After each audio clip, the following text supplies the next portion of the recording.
morning everyone. So today I will be discuss the topic greenhouse effect. So greenhouse effect होता क्या है? So greenhouse effect and एक ball होती है glass की और उसकी रूप भी ग्लास की होती है, जिससे जो सन है हमारा एनर्जी का सोर्स, जिससे सन एनर्जी आती है डे टाइम में, तो वो हीट इतना हो जाता है कि वो बहुत ज़्यादा वार्म होता है, जो कि यूज़फुल होता है हमारे प्लांट्स एंड वेजिटेबल को ग्रो करने के लिए। और ड्यूरिंग द नाइट टाइम वो एनर्जी रिफ्लेक्ट होती है एटमॉस्फेयर में, बट सम एनर्जी को वो जो ग्लास हाउस होता है वो ट्रैप कर लेता है, जिससे हमारा जो एटमॉस्फेयर है उस ग्लास हाउस के अंदर वो वार्म रहता है, जिससे कि हमारे जो प्लांट्स हैं वेजिटेबल एंड फ्रूट्स के, उन्हें ग्रो करने में हेल्प होता है। और इसी का जो सेम फिनोमेना यूज़ होता है हमारे अर्थ पर, क्योंकि हम जानते हैं कि अर्थ एक ऐसा प्लेनेट है जिस पर लाइफ है, क्योंकि इसका जो टेम्परेचर होता है ये ना ज़्यादा वार्म होता है ना ज़्यादा कोल्ड होता है।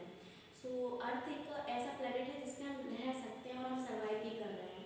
और जो हमारा एनर्जी का सोर्स होता है सन, जिससे एनर्जी आती है डे टाइम में, तो जिससे हमारी अर्थ ना वार्म होती है। और ड्यूरिंग द नाइट टाइम जो एनर्जी होती है वो रिफ्लेक्ट होती है।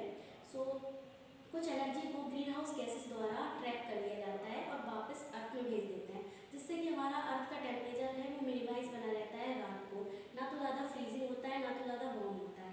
अब आप ऐसा सोच सकते हैं कि जब सन से एनर्जी आती है पृथ्वी पर, तो वो ग्रीन हाउस गैसेस उसको क्यों उतने टाइम ट्रैप नहीं करती, क्योंकि जो अर्थ से जो एनर्जी आती है, जो सन से एनर्जी आती है अर्थ में, वो हमारी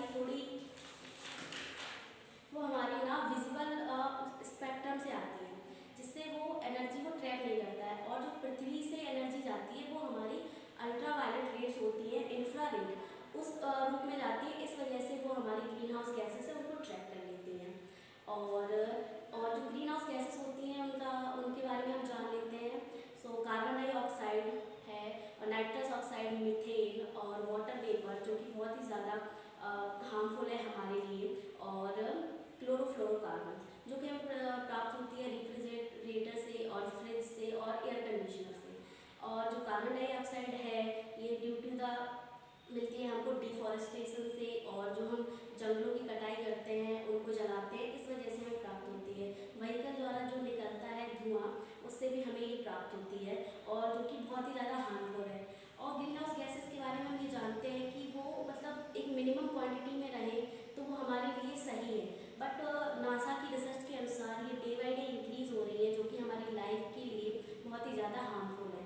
और इसके कुछ इससे ना हमें ग्रीन हाउस इफेक्ट बढ़ता जा रहा है, और अर्थ का जो टेम्परेचर है डे बाई डे इंक्रीज होता जा रहा है।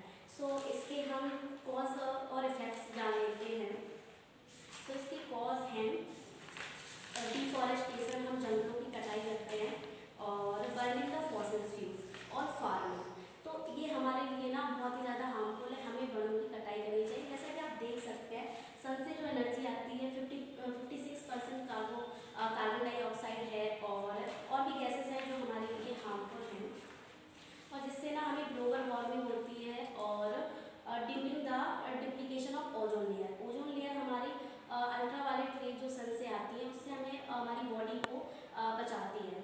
और अगर ये जो डिप्लीशन है ये हमारे बॉडी